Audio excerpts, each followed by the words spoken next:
The King James Bible, the Gospel of Mark, chapter 7.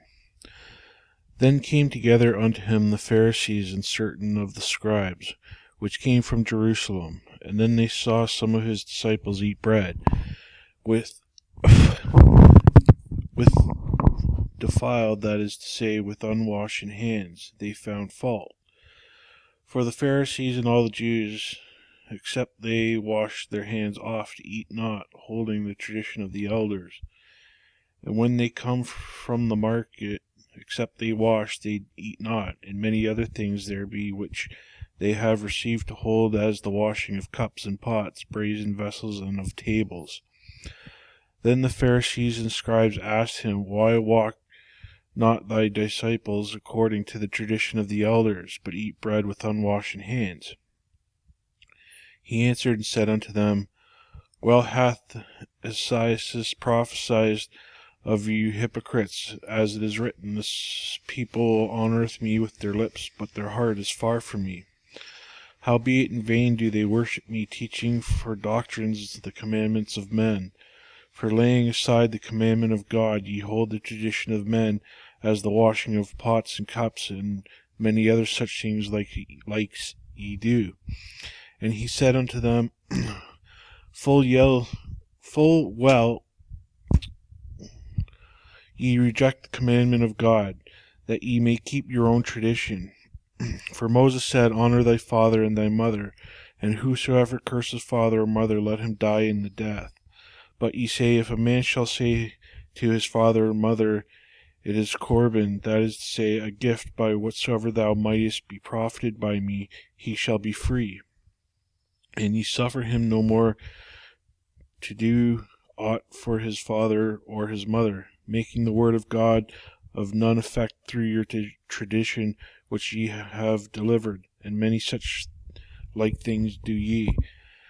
And when he had called all the people unto him, he said unto them, Hearken unto me every one of you, and understand.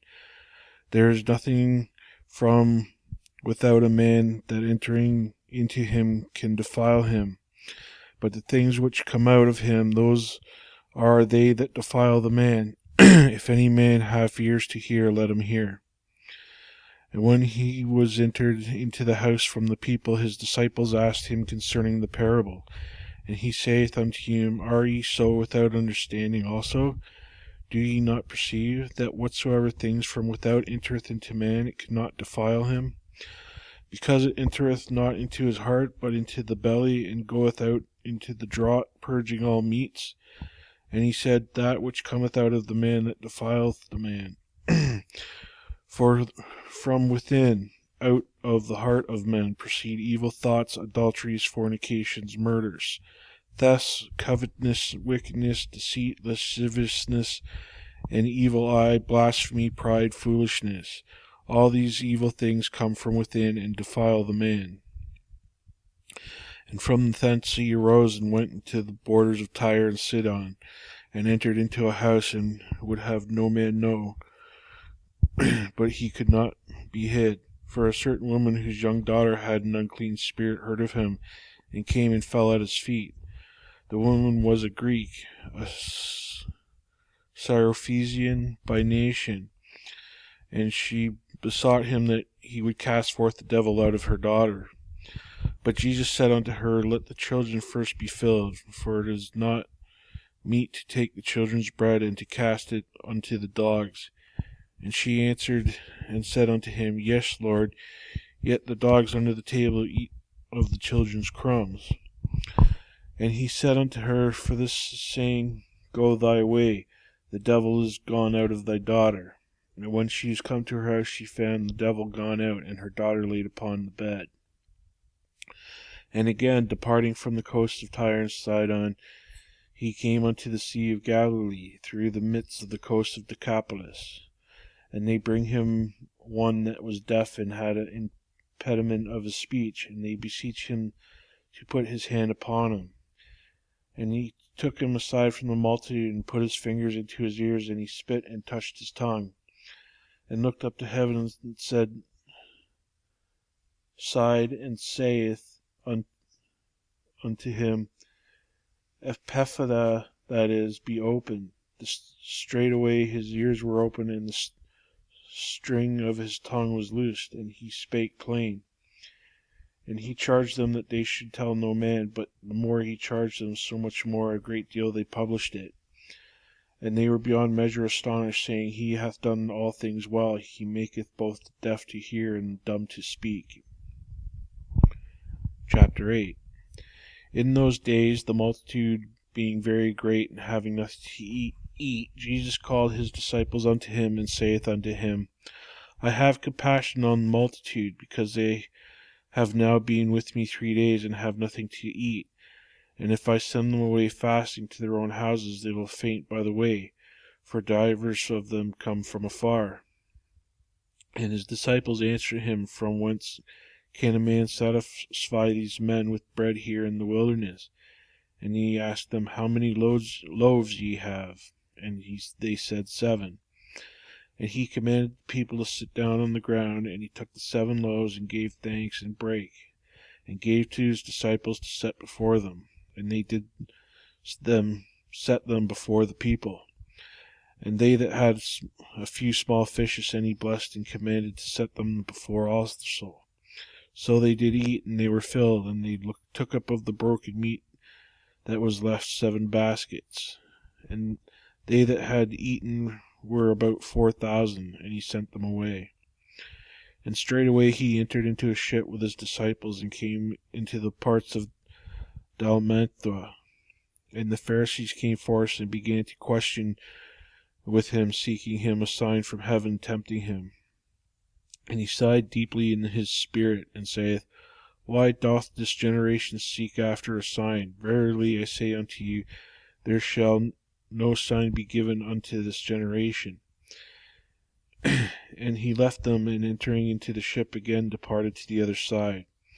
Now the disciples had forgotten to take bread, neither had they in the ship with them more than 1 loaf. And he charged us, saying, Take heed, beware of the leaven of the Pharisees, and the leaven of Herod. And they reasoned among themselves, saying, It is because we have no bread.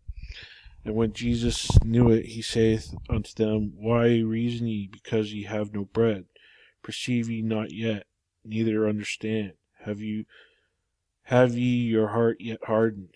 Having eyes see ye not, and ears hear ye not, and do ye not remember? When I brake the 5 loaves among the 5,000, how many baskets full of fragments took ye up? They say unto him, 12. And when the 7 among the 4,000, how many baskets full of fragments took ye up? And they said, 7. And he said unto them, How is it that ye do not understand?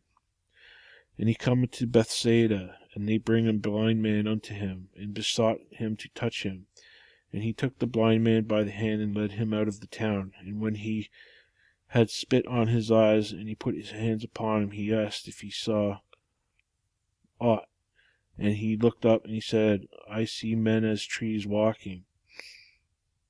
After that he put his hands again upon his eyes, and he made him look up, and he was restored, and saw every man clearly. And he sent him away to his house, saying, Neither go into the town, nor tell anyone in the town. And Jesus went out, and his disciples, into the towns of Caesarea Philippi. And by the way he asked his disciples, saying unto them, Whom do men say that I am? And they answered him, John the Baptist, but some say Elias, and others one of the prophets. And he saith unto them, But whom say ye that I am? And Peter answereth him, and saith unto him, Thou art the Christ. And he charged them that they should tell no man of him.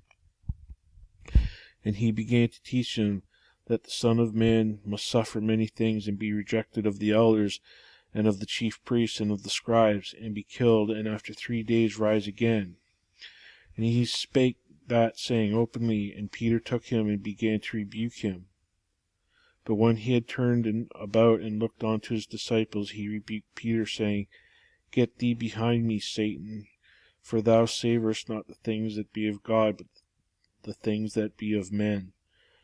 And when he had called the people unto him with his disciples also, he said unto them, Whosoever will come after me, let him deny himself, and take up his cross, and follow me. For whoever will save his life shall lose it, but whoever shall lose his life for my sake and my gospel's, the same shall save it. And what shall it profit a man if he shall gain the whole world and lose his own soul? Or what shall a man give in exchange for his soul? Whosoever therefore shall be ashamed of me and of my words in this adulterous and sinful generation, of him also shall the Son of Man be ashamed, when he cometh in the glory of his Father with the holy angels.